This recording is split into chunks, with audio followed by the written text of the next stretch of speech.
목사님을 대신해서 제가 또 이런 영광스러운 자리에 서게 되었습니다.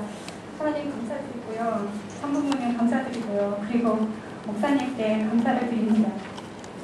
지금 뭐가 준비가 안 됐습니다. PPT가 어제 가져온 유튜브이 여기 있는데요. 지금 없어서요. 일단은 혼독 말씀을 같이 훈독하겠습니다. 그런데 이 훈독 말씀의 위에 부분은요, 제가 오늘 강의해드릴 제목이 죄의 뿌리입니다. 중복이 되기 때문에 밑에 부분만 훈독을 하도록 하겠습니다. 그래서 같이 훈독하도록 하겠습니다. 하나님의 나라에 가서 하나님이 직접 저 공중에서 심판하는 것이 아니에요. 여기에 앉아가지고 하루하루의 생활을 심판하고 있어요.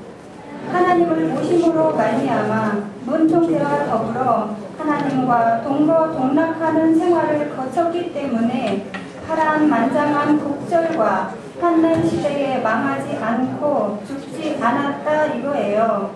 하나님이 죽을 수 있어요? 살아남은 것입니다. 그래가지고 오늘날 세계적 패권을 다 처리하고 나라에 돌아와서 나라가 둘로 갈라져 있으니 이것을 통일국으로 만들어야 되겠다 이거예요. 통일국을 만듦과 동시에 여러분의 나라를 세워야 되고 백성을 세워야 되고 종족을 세워야 되고 가정을 세워야 돼요. 아주.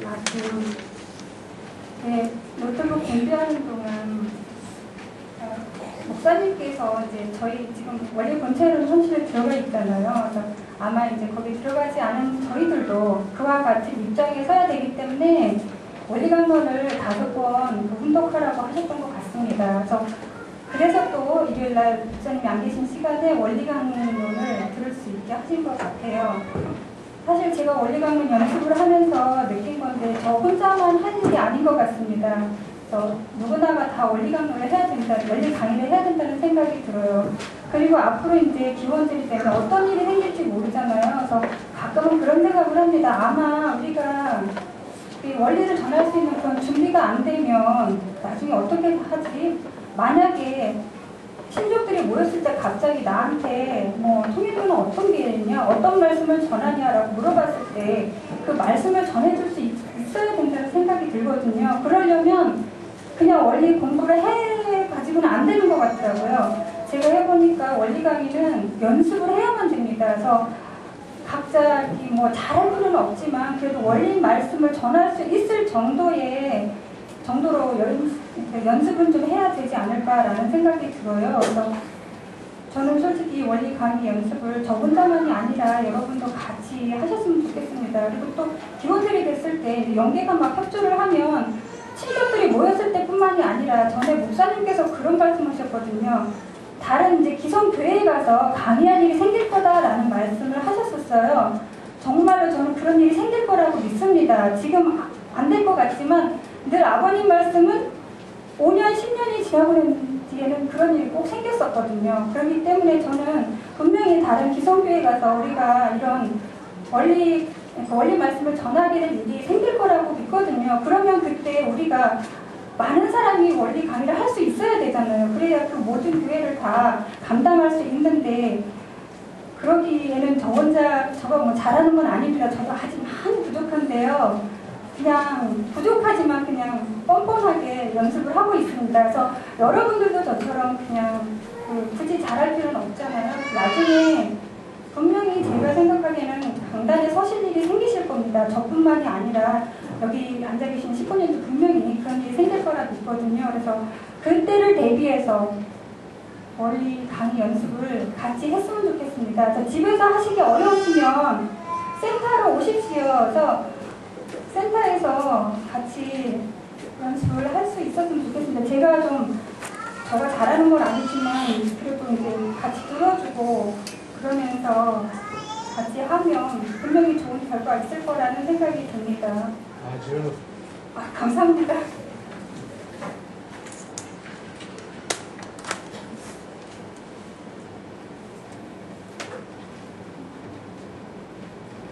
네. 오늘 제가 강의해드릴 제목은 죄의 뿌리입니다. 어제 소유원리 세미나에서도 이 강의를 했었습니다. 인간은 누구나가 악을 버리고 선을 따르려고 하는 그 본심의 지향성을 갖고 있습니다. 그러나 한편으로는 나도 모르게 어떠한 악의 세력에 몰려서 내가 원치 않는 이 악을 행하게 되기도 합니다. 이럴 때 상당히 많이 괴로운데요. 이러한 악의 세력 속에서 인류의 죄악사는 지금까지 계속 이어져 오고 있는 것입니다. 바로 이 악의 세력의 주체를 기독교에서는 사탄이라고 하는 것입니다. 그럼 우리가 이 사탄을 청산하면 될 것 같아요. 그런데 우리가 이 사탄을 청산하지 못하는 것은 이 사탄이 무엇이며 또 어떻게 해서 사탄이 되었는가 하는 그 사탄의 정체를 모르기 때문입니다. 그렇기 때문에 이 악을 발본색원하여 지금까지 인류의 죄악사를 청산하고 새로운 선의 역사를 이루려면 사탄이 된 그 동기가 있습니다. 그 동기와 경로와 결과를 밝히 알지 않으면 안 되는 것입니다. 바로 저희 타락론에서는 이러한 문제를 해명하고 있는 것입니다. 그 중에서 오늘은 타락론 중에서 제2의 뿌리에 관한 부분을 말씀드리도록 하겠습니다. 그러면 우리 인간 내면 깊숙이 그 뿌리를 받고 계속 이렇게 끊임없이 우리를 죄악의 길로 내몰고 있는 그 죄의 뿌리는 무엇일까요? 지금까지 이것을 안 사람은 한 사람도 없었습니다. 다만 기독교 신도들이 성경을 근거로 해가지고 인류의 조상 아담과 헤아가 선악과를 따 먹은 것이 죄의 뿌리가 된 것이다 라고 막연하게 믿어왔을 뿐입니다. 인류의 조상 아담과 헤아가 선악과를 따 먹은 것이 죄의 뿌리가 된 것이 맞는데요. 이 선악과에 대해서 어떤 신도들은 이 선악과가 성경에 쓰이는 문자 그대로 나무의 과실이라고 믿고 있고요. 또 어떤 신도들은 성경의 많은 부분이 그러하듯이 이것도 무언가에 대한 비유와 상징일 거다라고 믿는 등 제각각 해석을 달리하고 있을 뿐입니다. 아직까지 여기에 대한 완전한 해명이 내려지지 않고 있습니다. 그러면 이 선악과가 과연 문자 그대로 나무의 열매일까요? 아니면 무언가에 대한 비유일까요? 같이 알아보도록 하겠습니다. 먼저 창세기 3장 6절을 읽어드리겠습니다. 여자가 그 나무를 본즉 먹음직도 하고 보암직도 하고 지혜롭게 할 만큼 탐스럽기도 한 나무인지라. 여자가 그 실과를 따먹고 자기와 함께한 남편에게도 주매 그도 먹은지라 라고 되어 있습니다. 바로 아담과 헤아가 선악과를 따먹고 타락하는 장면인데요.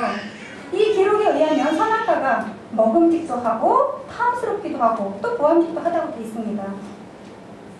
하나님은 인류의 부모이십니다.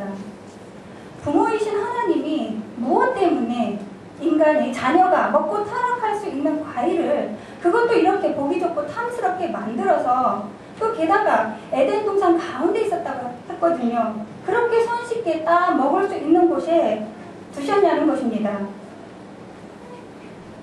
자녀에게 조금이라도 해가 될 만한 것은 자녀의 손에서 가장 먼 곳에 두는 것이 부모의 심정인 것입니다. 그리고 마태복음 15장 11절을 보면은요, 예수님께서 입으로 들어가는 것이 사람을 더럽게 하는 것이 아니라 입에서 나오는 그것이 사람을 더럽게 하는 것이다라고 분명하게 말씀을 하셨습니다. 예수님의 이 말씀대로라면 먹는 것은 인간을 타락해 할 수 없다는 것입니다. 그리고 원죄는 지금까지 계속 유전이 되어오고 있습니다. 이 유전이라는 것은 오로지 혈통을 타고 내려오는 것입니다. 그렇기 때문에 어느 한 사람이 그 무언가를 먹었다고 해서 그 먹은 물건이 이렇게 혈통을 타고 자자손손에게 유전이 될 수는 없다는 것입니다. 그랬더니 어떠한 신도들은 또 이렇게 말을 합니다. 하나님께서 그 하나님 말씀에 대한 인간의 순종 여부를 시험하기 위해서 선악과를 만들고 따먹지 말라고 했다고 하는데요. 우리가 모두 잘 알다시피 하나님은 사랑의 하나님이십니다. 사랑의 하나님께서 어떻게 이렇게 사망이 따르는 그런 무자비한 방법을 써가면서 시험을 하시겠느냐는 것입니다.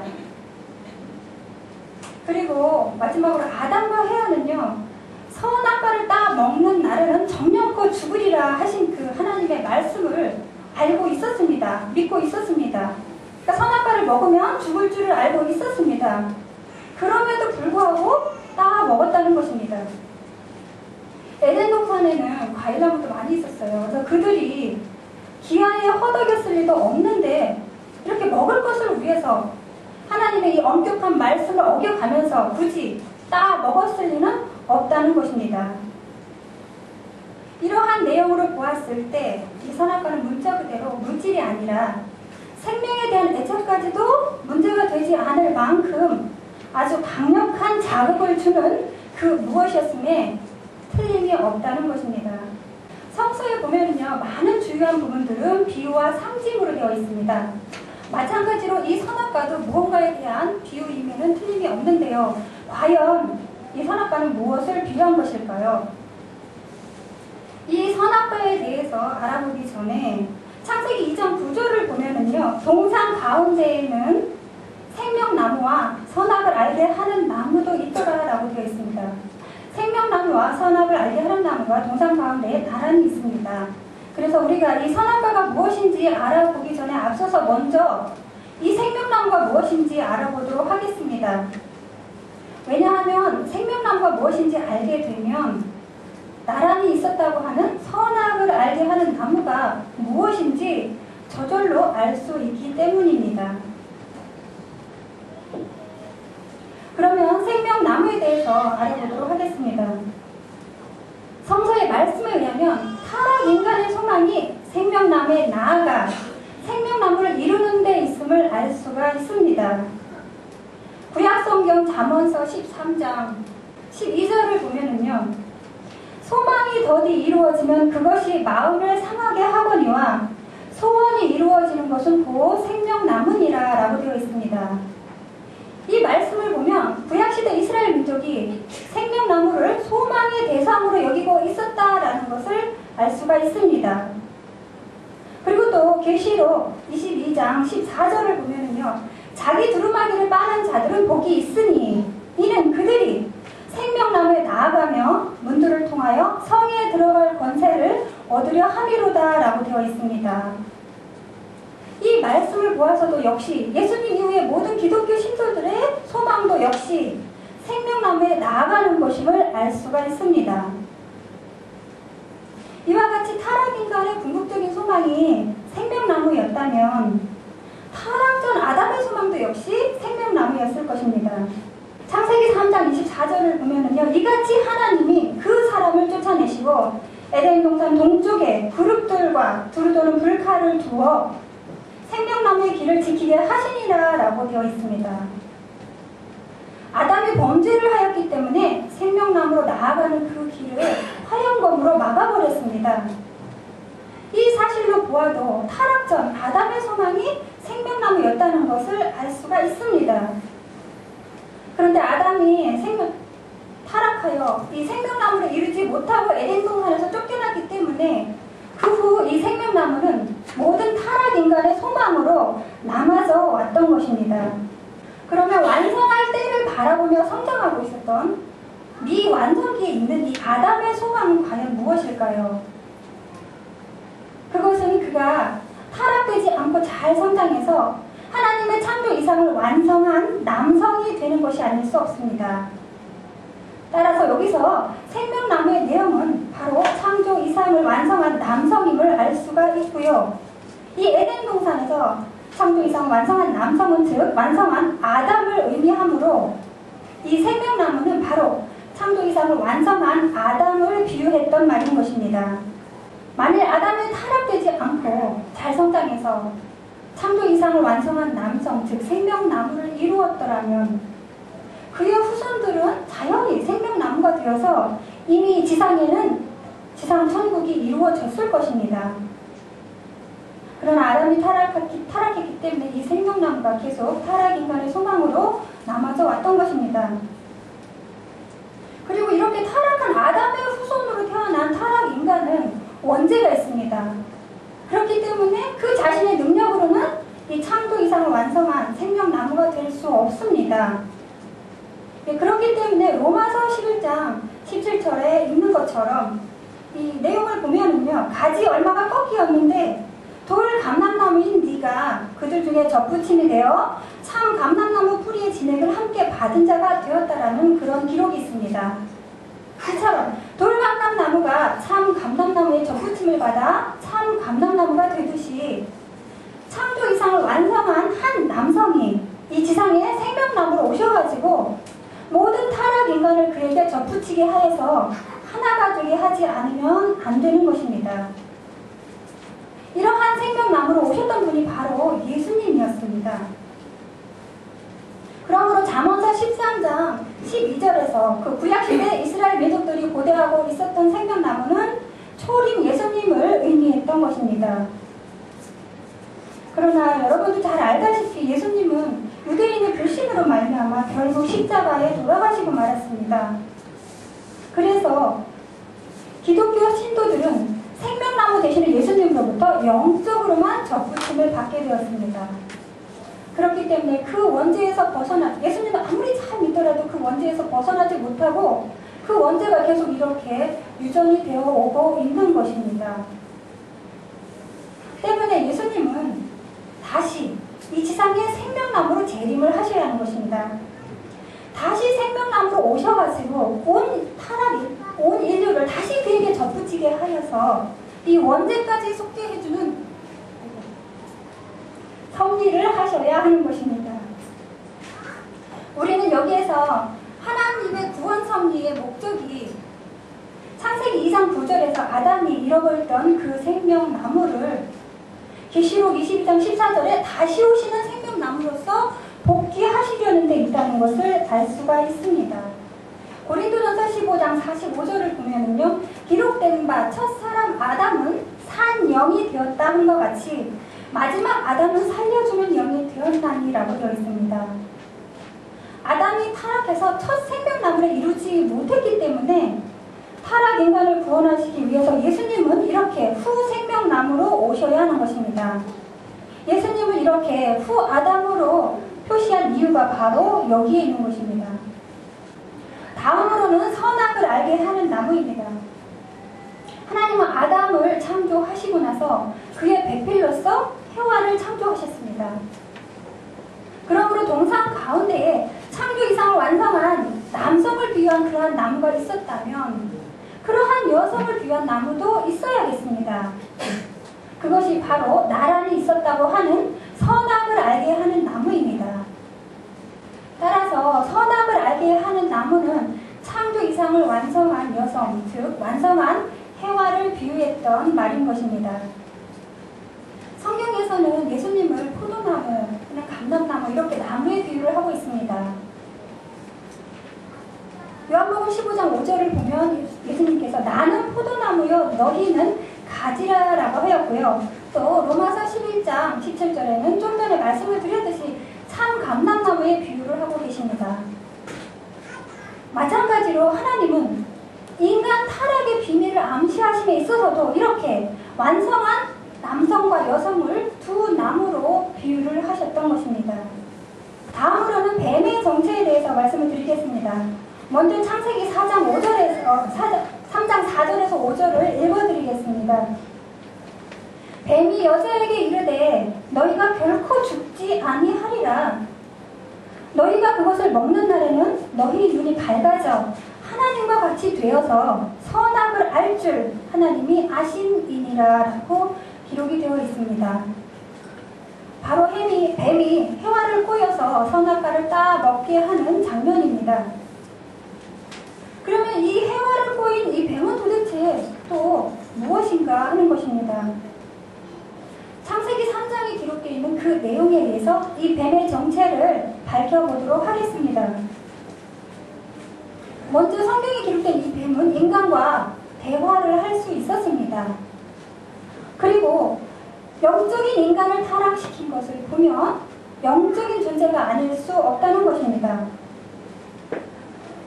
그리고 그리고 또 그 뱀은 선악과를 딱 먹지 못하게 하시려는 하나님의 뜻을 알고 있었습니다.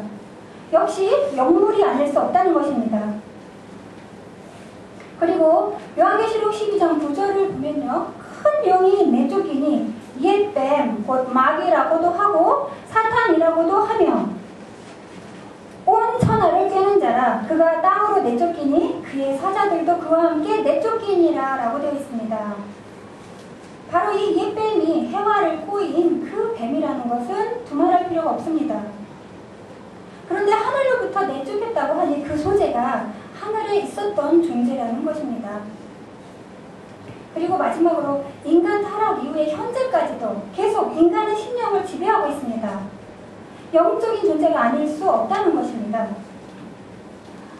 이러한 내용으로 보았을 때 해와를 꼬인 이 뱀도 문자 그대로 동물이 아니라 어떠한 영적인 존재였다는 것을 알 수가 있습니다. 그러면 이처럼 뱀으로 표시된 영물이 창세 전부터 있었던 것인가? 아니면 이것도 하나님의 피조물 중에 하나였던가 하는 것이 문제가 되겠습니다. 만일 이것이 창세 전부터 있어서 하나님과 대립된 목적을 가진 존재라면 지금 이 피조세계에서 벌어지고 있는 선악의 투쟁은 불가피한 것이고 영원히 계속될 것입니다.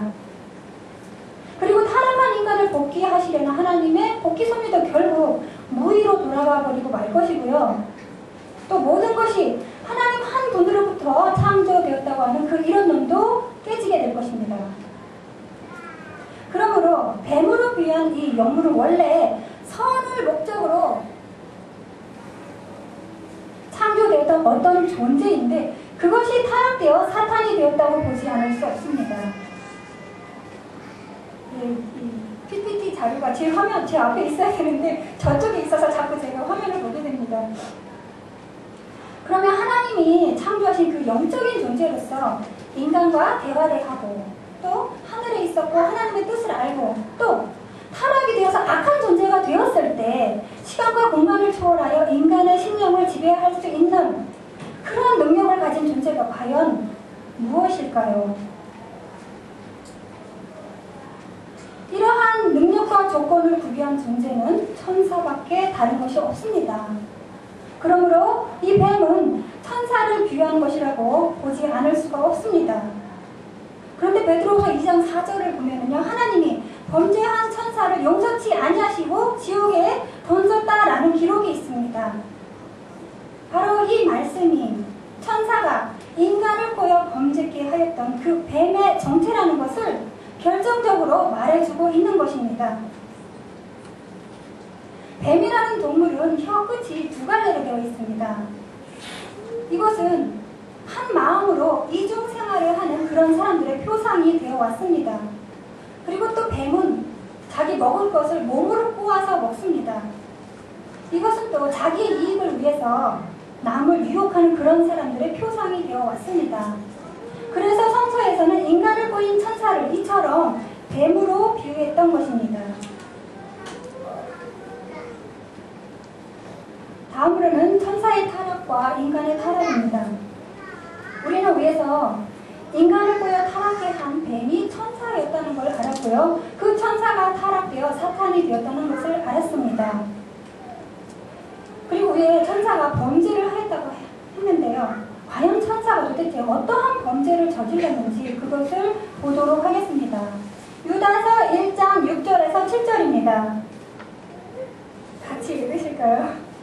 또 자기 지위를 지키지 아니하고 자기 처소를 떠난 천사들을 큰 날의 심판까지 영원한 결박으로 흑암에 가두셨으며 소돔과 고모라와 그 이웃 도시들도 저희와 같은 모양으로 간음을 행하며 다른 색을 따라가다가 영원한 불의 형벌을 받음으로 거울이 되었느니라 라고 되어 있습니다. 소돔과 고모라와 그 이웃 도시들도 저희와 같은 천사와 같은 모양으로 간음을 행했다고 되어 있습니다. 이 내용으로 보아서 천사가 바로 간음으로 범죄하였다는 것을 알 수가 있습니다. 그런데 이 간음이라는 것은 혼자서는 행할 수 없는 범행입니다. 그러므로 이 에덴 동산에서 행하여진 이 천사의 천사의 간음에 있어서 그 대상이 되었던 존재가 과연 무엇이었는가 하는 것을 우리는 반드시 알아볼 필요가 있는 것입니다. 이것을 알기 위해서 또 먼저 인간은 어떠한 범죄를 저질렀는지 보겠습니다. 창세기 2장 25절을 보면요, 아담과 그의 아내 두 사람이 벌거벗었으나 부끄러워하지 아니하니라 라고 되어 있습니다. 아담과 헤아가 타락 전에는 몸을 벗은 채로도 부끄러워하지 않았습니다. 그런데 타락한 후에는요, 창세기 3장 7절을 보면 이에 그들의 눈이 밝아져 자기들이 벗은 줄을 알고 무화과 잎을 엮어 치마로 삼았더라 라고 되어 있습니다. 타락한 후에는 이처럼 벗은 것이 부끄러워서 무화과 잎으로 치마를 만들어서 하체를 가렸다는 것입니다. 만일 선악과라고 하는 어떤 과실을 먹고 그들이 타락을 하였다면 그들은 필시 입이나 손을 가렸을 것입니다. 왜냐하면 인간은 그 허물을 가리는 것이 본성이기 때문입니다. 그런데 그들은 그들의 손이나 입을 가리지 않고 무화과 잎으로 치마를 엮어서 하체를 가렸습니다. 이 사실은 곧 그들의 하체가 허물이 되어서 그것을 부끄럽게 여겨서 가렸다는 것을 말해주고 있는 것입니다. 이것으로 우리는 그들이 하체로 범죄하였다는 사실을 짐작할 수 있습니다. 욥기 31장 33절을 보면요, 내가 언제 아담처럼 내 죄악을 품에 숨겨 허물을 가리었었던가 라는 기록이 있습니다. 아담은 타락한 후에 그의 하체를 가렸습니다. 이 사실은 아담이 가렸던 그 하체가 허물이 되었다는 것을 말해주고 있는 것이지요. 그러면 어찌하여 아담의 하체가 허물이 되었을까요? 그것은 말할 것도 없이 아담이 하체로서 범죄를 저질렀기 때문인 것입니다. 인간이 타락하기 전의 세계에 있어서 뻔히 죽을 줄 알면서도 저지를 수 있는 행동, 무엇이 있을까요? 바로 사랑입니다. 사랑 이외에는 다른 것이 있을 수 없습니다. 창세기 1장 28절에 하나님께서 주신 생육하고 번성하라 라는 이 창조 목적의 말씀은 오로지 사랑을 통해서만 이루어질 수 있는 것입니다. 그렇기 때문에 하나님의 창조 목적을 두고 볼 때에 이 사랑이라는 것은 사실상 가장 귀하고 가장 거룩한 것입니다. 그럼에도 불구하고 역사상 이 사랑의 행동을 가장 천시하여 왔거든요. 그것은 바로 이 사랑의 행동이 타락의 원인이 되었기 때문인 것입니다. 이러한 사랑을 우리는 불륜한 사랑이라고 말을 합니다. 이로써 인간도 또한 음란으로 말미암아 타락되었다는 것을 알 수가 있습니다.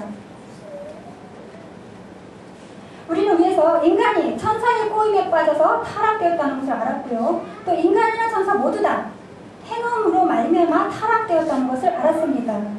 그리고 또 그 위에 피조세계에 있어서 서로 영적인 존재로서 정적인 관계를 나눌 수 있는 존재가 인간과 천사 이외에는 다른 것이 없다라는 이러한 사실들을 모두 결부해 볼 때에 인간과 천사의 사이에서 바로 이 행운 관계가 이루어졌으리라는 것을 쉽게 알 수 있는 것입니다. 요한복음 8장 44절을 보면 너희는 너희 아비 마귀에게서 났으니 너희 아비의 욕심대로 너희도 행하고자 하느니라 라고 되어 있습니다. 이 말씀을 보면 인간은 마귀 사탄의 후손이요 뱀의 후손이라는 것을 알 수 있습니다. 인간의 조상이 이렇듯이 천사와 행음함으로 말미암아 모든 인간이 사탄의 혈통에서 태어나게 되었기 때문에 인간은 결국 이렇게 사탄의 후손이 되고 만 것입니다. 그렇기 때문에 여기에는 없습니다만 요한복음 3장 7절에 세리와 유대인들을 보고 독사의 자식들아 누가 너희를 가르쳐 임박한 진노를 피하라 하더냐라고 질책을 했고요. 마태복음 23장 33절을 보면 또 예수님께서 유대인들에게 뱀들아 독사의 새끼들아 너희가 어떻게 지옥의 판결을 피하겠느냐 라고 책망을 하셨던 것입니다. 결국 천사와 인간과의 사이에서 행한 관계가 있었고 그것이 타락의 원인이 되었었다는 것입니다. 그러면 이제 선악과에 대해서 말씀을 드리겠습니다. 그래서 우리는 선악을 알게 하는 나무가 완성할 해와를 비유한다는 것을 알았습니다. 그러면 이 선악과는 무엇을 말하는 것인가 하면요, 바로 해와의 사랑을 말하는 것입니다. 과실나무가 과실에 의하여 번식되는 것과 같이 해와는 하나님을 중심한 그의 사랑으로 선의 자녀를 번식해야 했습니다. 그런데 사탄을 중심한 그의 사랑으로 악의 자녀를 번식했던 것입니다. 해와는 이렇게 자신의 사랑으로 선의 열매도 맺을 수 있고 악의 열매도 맺을 수 있는 그러한 성장 기간을 통하여서 완성이 되도록 그렇게 창조되었던 것입니다. 그래서 그 사람을 선악과라고 했으며 그 사람을 일컬어 선악을 알게 하는 나무라고 했던 것입니다. 그러면 선악과를 다 먹었다라고 하는 것은 무엇을 의미하는 것인가 하면요, 우리가 무엇을 먹는다는 것은 그것을 가지고 나의 피와 살이 되게 한다는 것을 의미합니다. 해와는 하나님을 중심한 선의 사람으로 선과를 따먹고 선의 피와 살을 받아 선의 자녀를 번식해야 했습니다. 그런데 사탄을 중심한 악의 사람으로 악과를 따먹고 악의 피와 살을 받아 악의 혈통을 번식하여 오늘날의 이 죄악 사회를 이루어 놓았던 것입니다. 따라서 성경에 쓰이는 해와가 선악과를 다 먹었다라고 하는 것은 무엇을 말하는 것이냐면요, 해와가 사탄을 중심한 사랑에 의하여 서로 사탄과 천사와 서로 분리한 사랑의 관계, 즉 분리한 혈연 관계를 맺었다라는 것을 말하는 것입니다. 결론적으로 말씀을 드리자면 죄의 뿌리는 인간 시조가 과실을 따먹은 데 있는 것이 아닙니다. 죄의 뿌리는 인간 시조가 이렇게 뱀으로 표시된 천사와 서로 불륜한 사랑의 관계, 불륜한 혈연 관계를 맺은 데에 있는 것입니다. 그렇기 때문에 그들은 하나님의 선의 혈통을 번식하지 못하고 이렇게 사탄의 악의 혈통을 번식하고 말았던 것입니다. 이렇듯이 죄의 뿌리가 사탄과의 혈연적인 관계에 의하여 맺어졌기 때문에 그 원죄가 계속 이렇게 자자손손에게 유전이 되어 오고 있는 것입니다. 그래서 죄를 벗으려는 종교마다 간음을 가장 큰 죄로 규정하여 왔던 것이고요. 이 범죄를 막기 위해서 금욕생활을 강조했던 것입니다. 또 이스라엘 민족이 하나님의 그 선민이 되는 조건으로 할례를 했었는데요. 이것도 이렇게 죄의 뿌리가 악의 피를 받아들인 데 있기 때문에 이 악의 피를 뽑아낸다는 조건을 세우기 위해서였습니다. 그리고 또 역사적으로 보면 수많은 영웅 열사나 국가들이 멸망하게 된 그 주요 원인을 살펴보면 음란에 있었습니다. 이것은 바로 이렇게 음란이라는 죄의 뿌리가 인간 내면 속에서 자기도 모르게 늘 발동을 하고 있기 때문인 것입니다. 우리가 종교로서 인륜 도덕을 잘 세우고 또는 국가나 세계적인 차원에서 법을 세우고 재반 교육을 철저히 하면 다른 죄악들은 불식시킬 수도 있습니다. 그러나 문명이 발달함에 따라서 오히려 날로 더 증대되어 가고 있는 이 음란이라는 범죄만큼은 그 누구도 막을 길이 없는 것입니다. 그렇기 때문에 우리가 이 음란이라는 범죄를 발본색원하지 않는 한 우리가 원하는 이상사회는 이룰 수가 없는 것입니다. 따라서 다시 오시는 재림 주님은 바로 이러한 죄의 뿌리에 대한 문제를 근본적으로 해결해 주실 수 있어야 하는 것입니다. 그래서 우리 참부모님께서는 이러한 문제를 해결하시기 위해서 죄의 뿌리를 이렇게 밝혀주시고요. 순결운동과 참과적 운동을 하고 계시고요. 또 그리고 절대로 바람을 피지 않겠다는, 절대성을 지키겠다는 그러한 맹세하에 축복 결혼을 해주시고 계시는 것입니다. 그래서 여기 계신 우리 식구님들 모두가 하나님 참부모님의 그 축복 결혼을 받으시는 축복 가정들이십니다. 그래서 이후로 계속 하나님과 참부모님의 말씀을 잘 지켜서 끝까지 선한 사람으로, 물론 저도 그러기를 진심으로 바라고요. 남아지기를 바라면서 오늘 제 뿌리에 대한 강의를 마치도록 하겠습니다. 감사합니다. 안녕하세요. 안녕하십니까. 지금 사역자라고 소개를 해주셨는데요. 오늘은요, 사역자의 입장이라는 것보다는 죄송합니다. 긴장하고 있습니다. 한 2년 전부터 시작된 정기원리 세미나를 준비하고 새 식구님을 맞이하는 스텝 및 요전도회의 총무의 입장에서 지금까지 제가 느껴왔던 내용에 대해서 간증하기 위해 여러분 앞에 섰습니다. 첫 번째 세미나는요, 2010년 5월에 시작되었습니다.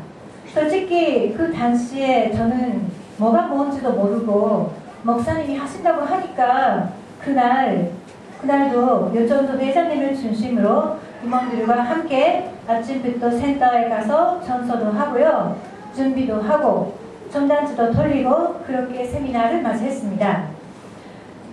얼마나 새 식구님이 오시는가 하고 걱정하고 있었는데요. 그날은 7명 오시더라고요. 너무 바빠서 세미나가 되는지 안 되는지 의심하는 틈조차 없었지만 하면 되는구나 라는 것이 제 소감이었어요. 그 초기에 전도되신 분이 김은조 가수님이신데요. 그분이 어떻게 전도되셨는지에 대한 전설은 여러분이 잘 아시기 때문에 오늘은 언급하지 않겠습니다. 그런데 언제나 새 식구님이 넘치고 그렇지는 않았습니다. 어떤 때는 세미나에 올 사람이 한 사람도 결정돼 있지 않았던 날도 있었고요. 그럴 때는 마음이 정말 불안하고 어떻게 큰일 났다 하나님 하고 매달리기도 하고요. 혹시 천선 드리면 하나님이 사람을 보내주시지 않을까 변소 때보다 더 열심히 전서도 하고 그랬습니다. 준비를 마치고 전단지를 돌리고 나갈 때 사무국장님이 한 사람 데리고 올 때까지 돌아오지 마라고 저한테 말씀을 하시는 거예요. 일단 저도 예하고 나갔습니다. 저도 마음이야 그러고 싶었어요. 그런데 이전에 말씀을 들어본 적이 있지만 저는 그다지 전도에 능력이 있는 사람이 아닙니다. 전단지 돌리다가 한 번도 못 드리고 그래도 세미나가 시작하는 시간이 테니까 눈치 보면서 계단 올라가서 센터 문을 열어봤는데요. 사람이 있더라고요. 우연히 센터 화장실을 쓰다가 세미나에 참석하게 된 사람인데요.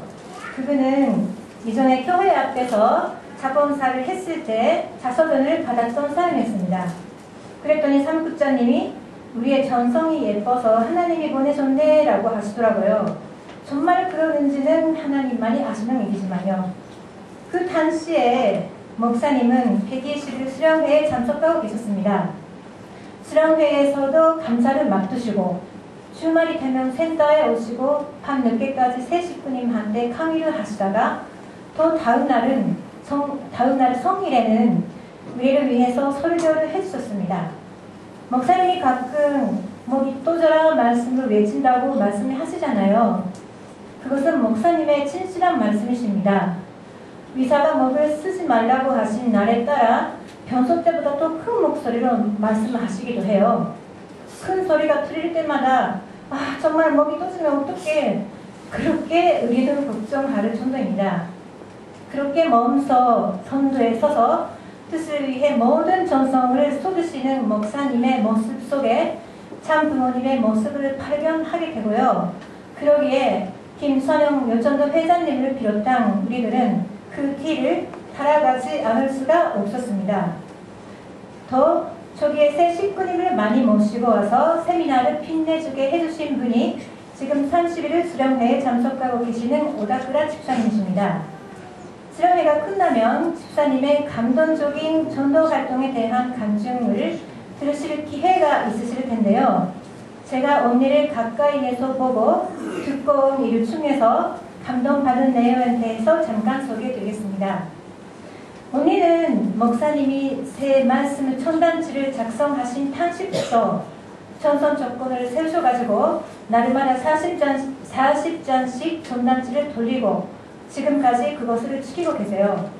어떤 날은 일이 늦게 끝나서 지하철을 막차를 타게 됐는데 시간도 사람도 없으니까 지하철역 안에서 지하철 차를 기다리는 사람한테 돌리고요. 그래도 남으니까 역에 도착하자마자 누구보다도 빨리 달리고 밖에 나가서 그 차에 타고 온 사람한테 나눠 본 적도 있다고 합니다. 그리고 작년 겨울에는 전단지뿐만 아니라 하루에 자서전 한 권을 나눠주기로 마음먹고 역 입구에 노란 통일교 조끼를 걸어놓고 크게 소리치면서 자서전을 나누곤 했다고 합니다. 혼자서요. 제가 알기로는 지난 3월에 있었던 축복식 이후 폭발적으로 자서전이 복급되고 있다고 하지만 그것은 언니가 그렇게 고독한 싸움을 하시면서 닥친 도래가 있기 때문이라고 믿고 있습니다. 그런 모습을 보시고 하나님이 얼마나 감동하시고 고마워하셨겠습니까? 그래서 하나님은 언니한테 사람을 보내실 수밖에 없었던 것 같습니다. 그리고 센터에 무예비를 모시고 오는 식구님을 봤을 때 전도 활동도 그렇지만 본사를 열심히 하시는 분도 그렇다는 것을 느낍니다. 대표적인 분이 이나가기 집사님이신데요. 처음에는 호흡마다 단번을 정해서 교대로 센터에서 본사하기로 했지만 여러 사정도 있고 그래서 그렇게 많은 분이 오실 수는 없었습니다. 언니의 홈이 세미나가 있는 토요일이었다는 일도 있지만 그때는 건강도 안 좋으셨는데요. 정말 말없이 전수하시고요. 더운 여름에 냉방도 아끼고 펄펄 땀을 흘리면서 봉사하고 계셨습니다. 그런 모습을 보면 아마도 변소 때 집에서도 똑같이 말없이 가족을 위해 헌신하시는 아내이자 엄마가 아니신가 하고 짐작이 가더라고요. 그러는 사이에 지난번에 축복을 받으신 장세진 어르신을 만나시고 인도하시게 되었습니다. 그런데 어르신하고 다구도 치시면서 언니의 건강도 많이 좋아지신 것 같습니다. 다른 식구님도 소개해드리고 싶지만 시간 관계상 오늘은 이 두 분만 소개했습니다. 그런데 그렇게 전도가 되시는 분들 중에는 직장 생활을 하시는 분들도 계시는데요. 그런 분들을 자세히 보면 공통점이 있습니다. 그런 일상 생활에다가 뜻을 위해 큰 것이든 작은 것이든 무엇인가를 하나 플러스 알파 시키고 그것을 꾸준히 지속적으로 포기하지 않고 행했을 때 하나님이 역사하신다는 것을 저는 직접 보고 느끼고 있습니다. 그렇게 해서 하나님의 역사는 계속되어 왔고요. 지금은 세미나에 새 식구님이 오시는지 염려하는 날이 없습니다. 어제도 4명 오셨고요. 그런데 여기 제가 센터에서 무슨 일을 하고 있는지 잠깐 말씀드리자면 토요일에는 주로 세미나를 위한 환경적인 준비와 이전에는 토요일에 전도 활동 책임자도 맡고 있었습니다. 그리고 세미나 때는 새 식구님을 위해 찬양 타가를 대접하는 일도 하고 있고요. 그리고 전무회의 등 큰 행사가 있을 때는 그 스태프로 일을 하고 있습니다. 이전에는 제가 건강이 안 좋았다고 말씀을 들어본 적이 있지만 세미나가 시작했던 당시에는 기운도 없고 그 몸을 이끌면서 힘들게 일을 했었습니다. 그러나 원래 일을 하는 것을 좋아하는 성격이라서 센터를 직장처럼 생각하고 열심히 다녔었습니다. 그러는 사이에 제 건강도 많이 좋아지기도 했죠. 그런데 너무나 말이 많다 보니까 세미나뿐만 아니라 요전도회 봉사부 일도 있고 마자회도 있고 그렇고요. 어떤 때는 지쳐서 기도도 못하고 잠이 들어버리는 날이 계속되었습니다. 그러다 보니까 점점 어떤 고민이 생기기 시작했어요. 나는 지금 신앙생활을 하고 있는 건가? 아니면 그냥 일을 하고 있는 건가? 헷갈리게 되더라고요. 그런데 저는 이렇게 생각하기로 했어요. 일본어로 일을仕事라고 합니다. 한자로 본사의 사자하고 사슬의 사자를 씁니다. 그러니까 뜻이 섬기는 일이라는 뜻이 되겠죠. 우리가 신앙생활을 하면서 지켜야 할 제1계명은 하나님을 섬기는 것이고 제2계명은 이웃을 섬기는 것이잖아요. 그래서 저는 나름대로 나는 그래도 신앙생활을 하고 있는 거였구나 라고 자신을 그렇게 위로하기도 했었습니다. 그랬더니 우리 요점도회 임원 되시는 어떤 권사님이 그물을 부셨는데요. 센터에서 아주 맑은 물이 솟아 넘치는 그물을 부셨다고 합니다. 그물은 사람을 새 생명으로 살려주는 생명수가 아닙니까? 저는 그 얘기를 듣고 그 자리가 너무나 경이롭게 느껴지고요. 그런 거룩한 장소에서 일을 할 수 있다는 것이 영광스럽더라고요. 저는 몰랐지만 제 영인제도 생명수를 마시고 있었을 때고 그물이 뛰기도 했었을 거예요. 저는 그때부터 다시는 고민하지 않고 기쁜 마음으로 섬기는 일을 더욱더 열심히 하기로 마음먹었습니다. 다음은 우리 교회의 대표적인 특성인 전도 시스템에 대해서 말씀드리고자 합니다. 여러분도 그 내용에 대해서는 예배 시간 등을 통해서 목사님이 설명하신 내용을 들으셨을 거예요. 그래서 오늘은 제가 그 시스템의 이론으로서 보고 느끼고 왔던 내용에 대해서 잠깐 말씀드리겠습니다. 지금 현재 그 전도 시스템이 그 어느 때보다도 잘 돌아가고 있는 때가 아닌가 저는 생각하고 있어요. 작년만 해도 화, 목, 토요일에 자본사 등의 활동, 그리고 한 달에 한 번 총동문 활동을 하고 나머지는 하루에 10장씩 손단지를 돌리는 활동을 개인적으로 하고 있었죠. 그런데 올해 봄부터 아까 말씀을 드린 오다크라 집사님이 손도부에서 천도팀장님이 되셨습니다. 그 후부터는 매일 같이 지하철역에서 자서전 활동을 하고 있는데요. 언니는 일본에서 비디오 센터 소장님을 직임 맡으셨던 경험이 있으십니다. 그래서 그 전도 대상자를 관리하는 일을 체계적으로 지금 하고 계십니다. 여기서 말하는 관리는 자서전을 받은 사람이 센터에 오를 때까지의 관리를 말합니다. 그렇게 해서 세미나에 VIP를 모시고 오고 세미나에 참석시키거나 조금 전에 훌륭하게 강의를 해주신 이영승 사역자님, 지금 이영승 사역자님은요 목사님이 안 계시는 가운데 훌륭하게 세미나를 지켜나가고 계십니다. 그리고 우리 유영수 사역 본부장님이 주중에 화, 수, 금, 오후에 단 한 명이라도 오시면 강의를 해주고 계십니다. 그 외에는 사역자 중에서도 공과방에서 공부하시는 분들이 상담받을 대세를 갖추고 있고요. 저는 이 전도 시스템을 보고 그 안에서 일을 하다 보니 가끔 이런 생각이 들 때가 있습니다. 제가 옛날에 럭비를 했었다는 것은 이전에 말씀을 들어본 적이 있는데요. 저는 이 전도 시스템을 볼 때 럭비를 통해서 경험했던 팀플레이 그리고 팀워크를 생각하지 않을 수가 없습니다. 쉽게 말하자면 목사님이 우리 팀의 감독님이시고요. 김천왕 여전도 회장님, 손재수 사무국장님은 코치님이 계시겠죠. 그리고 포와드는 오다크라 옴니를 중심한 전도팀이고 박스는 사역자, VIP를 대접하는 사람, 세미나 끝나고 노래를 묻어주는 노래팀, 그리고 청소 등 센터 환경에 신경 쓰는 사람 등등 여러 포지션이 있을 것입니다. 전도하는 사람이 열심히 모시고 온 VIP를 성심껏 대접하고 상담자가 상담받고 간사가 강의를 하고요. 그렇게 목사님의 지시 아래 모든 선수가 자신이 맡은 포지션을 최선을 다해서 지키는 거예요. 때로는 서로 부족한 점이 있으면 돕고 그렇게 용기 플레이도 하면서요. 그런 우리의 모습이 제가 경험했던 럭비하고 겹치더라고요. 공을 아끼고 자기 몸을 희생시켜서까지 살려서 팀워크하고 용기 플레이하면서 마지막 트라이까지 가는 거예요.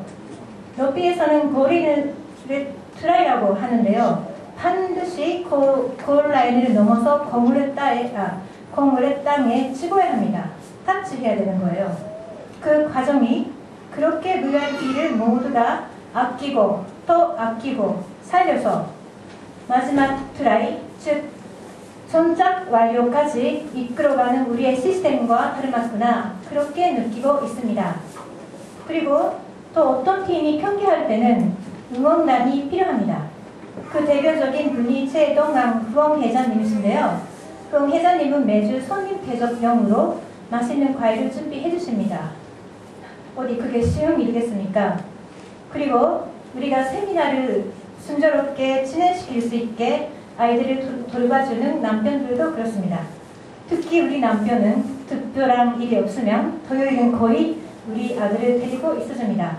그리고 그런 투자를 안타깝게 여기시는지 민변주 전용 회장님은 매주 저런 회장님 댁에 부르고 저녁을 같이 해주십니다. 아마도 이 여자 남편 자식에게 팥도 안 주고 뭐 하고 있나 라고 생각하신 일이 한두 번은 아니실 텐데요.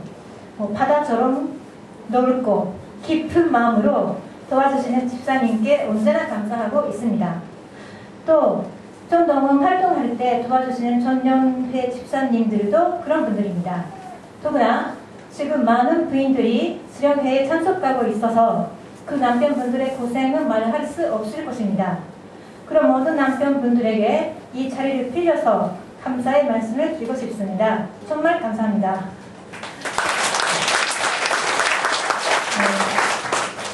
이런 많은 분들의 협조와 응원으로 인하여 우리 시스템이 잘 돌아가고 있고요. 새 생명을 키울 수가 있다는 것을 많이 느끼고 있습니다. 하나님도 기뻐하고 계실 거예요. 그런데 하나 안타까운 점이 있습니다. 많은 새 식구님을 배출하기에는 우리 사역자를 비롯한 스태프의 인원이 너무 적다는 것입니다. 한국교회의 올해의 슬로건이 무엇입니까? 전도 수수의 해입니다. 사무국장님은 올해 초에 열매가 많이 맺히는 꿈을 꾸셨다고 합니다.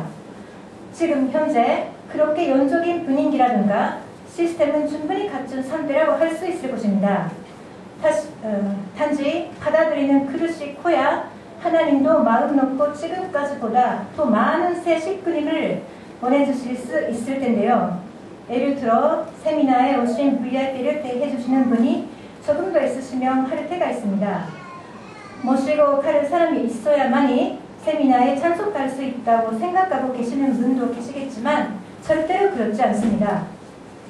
우리는 신앙도 기쁘시고 경험도 많으신 선배 가족님들의 도움이 절실히 필요합니다. 저는 사역자로서 원리 강의 공부를 하고 있지만 아무리 열심히 한다 해도 한계가 있습니다. 제가 외국인이니까요. 개인적으로는 심령의 부활이라든가 자신의 성장이라든가 많은 은혜를 받고 있지만 제가 VIP를 위해 강의를 하기에는 너무나 역부족입니다. 자투리고 다가투리는 게 고색인데요. 그럴 때 튼튼한 선배 되시는 장로님, 권사님들이 계셔주시면 정말 감사할 것 같습니다. 여기서 좀 얘기가 좀 다르지만 이번 40일 수련회 시작을 전후로 저는 제가 심정적으로 느꼈던 그런 내용을 말씀드리겠습니다. 우선 저는 정말 이 수련회에 참석하고 싶었어요. 원래 공부를 하고 싶어도 다른 일들이 많다 보니까 제가 생각하는 10분의 1도 공부를 못하고 있었어요. 그리고 그 공문을 듣고 난 후부터 왠지 저는 아버님이 저더러 손짓 하시면서 이렇게 이리 와 나를 따라와 그렇게 저를 부르고 계시는 것을 느끼고 있었습니다. 환상이 아닌 느낌으로요. 그래서 저는 수련회에 오라고 하시는 줄 알고 끝까지 가려고 고집을 부렸습니다. 결국에는 전족에서는 시아버님이 대별로 가시게 되고 저는 아들을 돌봐줄 사람을 구하지 못해서 참석하지 못했습니다. 그렇게 수련회에 못 가게 됐는데 이상하게도 아버님이 부르시는 느낌은 사라지지 않았습니다. 지금도 있습니다. 그런데 그렇게 이상하다 싶어 했었는데요. 지난주에 목사님의 설교를 듣고는 그거는 기원절까지 따라오라고 그렇게 부르고 계시는 거였구나 라는 것을 깨달았습니다. 그것이 어디서 분이겠습니까? 수련회에 참석 못한 분들도 참석하신 분들도 똑같이 아버님은 통곡하시면서 우리를 부르고 계시다는 것을 우리는 깨달았을 것입니다. 기원절이 얼마 남지 않았습니다. 사람마다 여러 방법과 길을 통해서 아버님을 따라갈 수 있을 것입니다. 하지만 하늘이 크게 관심을 갖고 계시는 이 전도 시스템에 동참할 수 있다면 더 빨리 아버님께 다가갈 수 있지 않을까 저는 그렇게 생각하고 있습니다. 자신이 많은 천도를 못한다 하더라도 이 천도 시스템의 이 포지션을 맡아서 본사하고 한 명이라도 많은 1,100 국민을 키우고 나간다면 하나님 참 부모님께 기쁨을 돌릴 수 있지 않을까 그렇게 생각하고요. 전도에는 별로 능력이 없는 저도 그 일원으로서 열심히 동참하고 있습니다. 여러분이 토요일에 일단은 생명의 말씀을 들으러 오시고요. 또 새 생명이 부활을 하고 있는 모습을 목격하시고 또 함께 그 일에 동참해 주시기를 진심으로 부탁드리겠습니다. 이상으로 제 간증을 마치겠는데요. 마지막으로 광고 차원으로 한 가지 여러분께 부탁드릴 것이 있습니다. 저희가 활동하면서 복음파를 자서전이 지금 부족합니다. 아까 지난 3월에 있었던 축복식 이후 자서전이 많이 복급되고 있다고 말씀드렸는데요. 나중에 보고가 있겠지만 정말 놀라울 정도로 전과 후에 복급수가 달라졌습니다. 그런데 이 30일 수련회가 끝났을 때 그 음세를 타서 그 수는 그때보다 훨씬 더 많아지지 않을까 저희는 예상하고 있습니다. 그때 자서전이 없으면 어떻게 하겠습니까? 그래서 아직 430권을 하지 못하신 분 중에서 위향이 있으시는 분은 구입하셔가지고 개인으로 복급하지 못하실 경우 열전도회에 맡겨주시면 감사하겠습니다. 그중 100권은 구입자 이름으로 총동원 활동할 때 복급되고요. 나머지는 활동자 이름으로 복급하게 될 것입니다. 여러분의 협조를 부탁드리면서 이상으로 마치겠습니다. 감사합니다.